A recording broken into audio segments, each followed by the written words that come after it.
7ویں صدی ہجری کے اندر ایک اور بادشاہ آیا، ملک المنصور قلاوون. اس نے 678 ہجری کے اندر، 8 سے 800 سال پہلے، کوئی منت مانی تھی. اس نے پکڑ کے گنبد خضرا رکھ دیا نبی صلی اللہ علیہ وآلہ وسلم کی قبر اطہر کے اوپر. اس ٹائم یہ گرین کلر کا نہیں تھا، وہ وائٹ کلر کا ہوتا تھا. اس کو گرین کلر ہوئے بمشکل 200 سال ہوئے ہیں. 1837 عیسوی میں، آج سے آلموسٹ 200 سال پہلے، سلطنت عثمانیہ کے لوگوں نے اس کا کلر گرین کیا. پہلے یہ وائٹ تھا.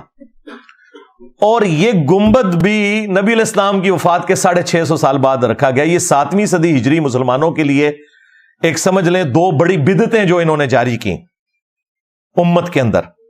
اور بدعت میں اس لیے کہہ رہا ہوں کہ اس کی بنیاد کے اوپر انہوں نے باقیوں کو گستاخ کہا، اور یہ دونوں کام کیے سنیوں نے.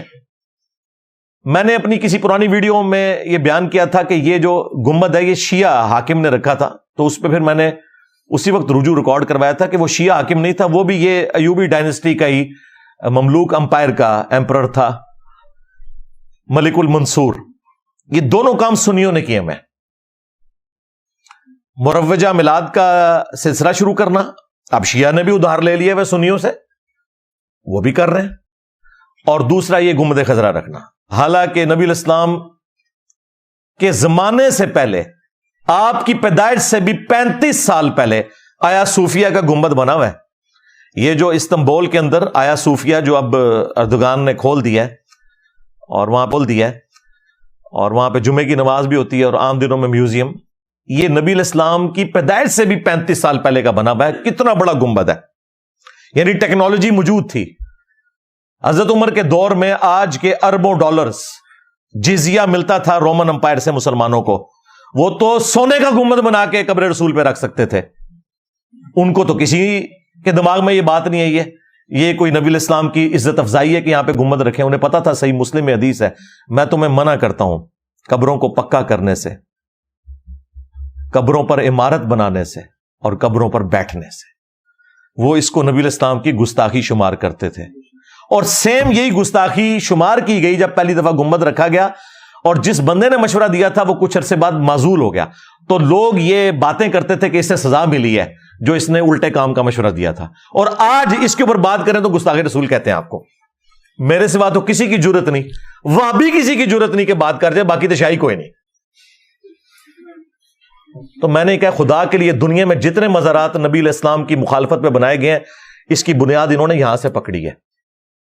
یہ آپ کا کام تھا نا کہ جہاں آپ نے باقی مزارات جو ہیں وہ ختم کیے، اس گنبد خضرا کو بھی اتار لیتے.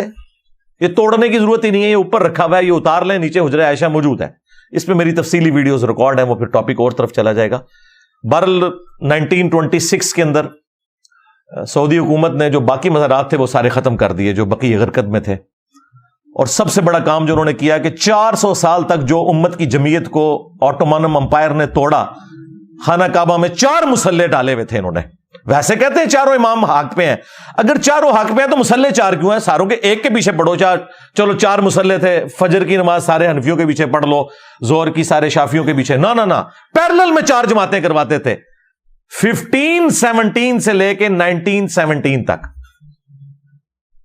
اگر یہ ورلڈ وار 1 نہ ہوتی اور سلطنت عثمانیہ نہ ٹوٹتی تو یہ بدعت آج بھی موجود ہوتی.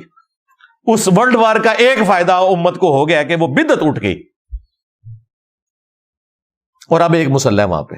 400 سال تک انہوں نے 4 مسلح ڈالے. آپ اندازہ لگائیں کہ انہوں نے مسلمانوں کی جمعیت کو توڑا، اور کہتے ہیں یہ ہمارے بزرگوں کی خدمات ہیں. انجینئر صاحب بزرگوں پہ بولتے ہیں، بھائی وہ بزرگ جو ہیں وہ آپ کے بزرگ ہیں. ہمارے بزرگ وہ ہیں کہ جب وہ لوگ پیدا بھی نہیں ہوئے تھے نا، اس سے بھی 800 سال پہلے جو بزرگ تھے وہ ہمارے بزرگ ہیں. بدعتیں تم داخل کرو دین میں. جب ہم بولیں ایک غریب تو بدتمیز نہ سوئی تم میرے نبی سا ہے ہی کوئی نہیں، تیرے بابے تھے شاہ ہی کوئی نہیں، لے جو بابے تھوں دبو انہوں جا کے اٹھ. ہاں بالکل، اب کوئی لحاظ نہیں. جس طرح سیدنا عمر نے کہا تھا نا، یہ نبی علیہ السلام نے اس وقت زمینیں تمہیں دی تھی جب اسلام کمزور تھا، اب اسلام مضبوط ہو گیا ہے، اب یہ زمینیں جو ہے بیت المال میں جمع کرواؤ، ادروائز ان کے اوپر کاشتکاری کرو اور اس میں سے حصہ جو ہے بیت المال کو دو. تو ہوں میں بھی انہوں نے سیدھا ہو گیا کہ بھائی یہ ہوں پرانیاں گلاں، ہاں ہوں اللہ دے فضل نال یہ دعوت جس طریقے سے اللہ تعالیٰ نے مسلمانوں میں راسخ کی ہے، بالکل اسٹریٹ فارورڈ آنکھوں میں آنکھیں ڈال کے بات کریں گے، ہاں انشاءاللہ تعالیٰ. لیکن علمی اختلاف، کوئی ایکسٹرا جوڈیشل ایکٹیویٹی پرفارم نہیں کرنی، وہ تو ہماری ڈاکٹرن کے خلاف ہے. خواہ کوئی ریاستی ادارہ کرے، خواہ کوئی مذہبی جماعت کرے، ہم تو اسے بالکل اسلام کی روح سے سمجھتے ہی حرام ہے. علمی اختلاف، تو یہ کام ان کے بزرگ ڈال کے گئے ہیں. جب ہم وہ بتاتے ہیں کہ انہوں نے یہ کام ڈالا ہے، امت کی جمعیت کو توڑا ہے، تو کہتے ہیں یہ بزرگوں کی گستاخی کرتے ہیں.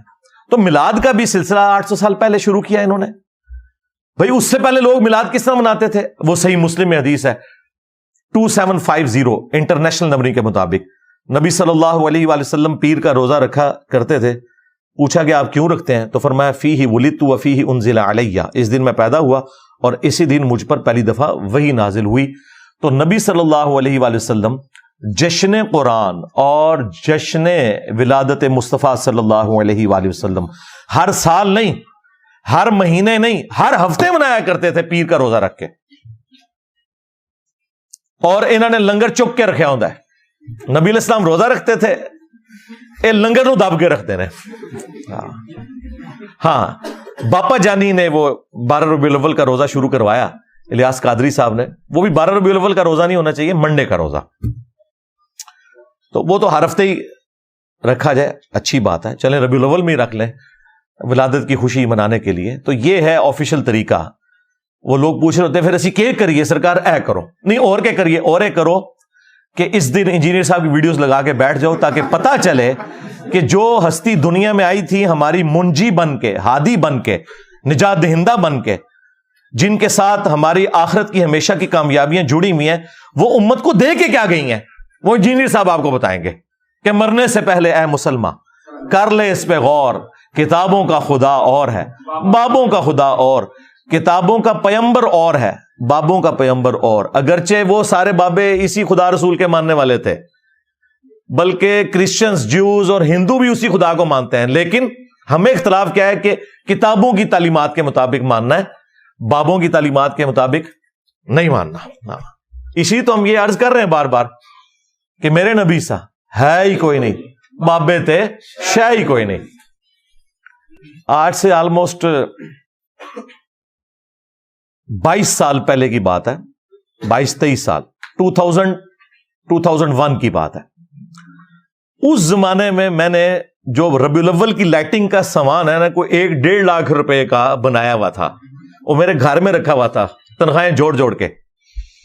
والد صاحب جو پاکٹ منی دیتے تھے، اپنی جاب تو نہیں لگی ہوئی تھی، 2002 میں نے جوائننگ دی، پھر اس کو مزید ایڈ کیا.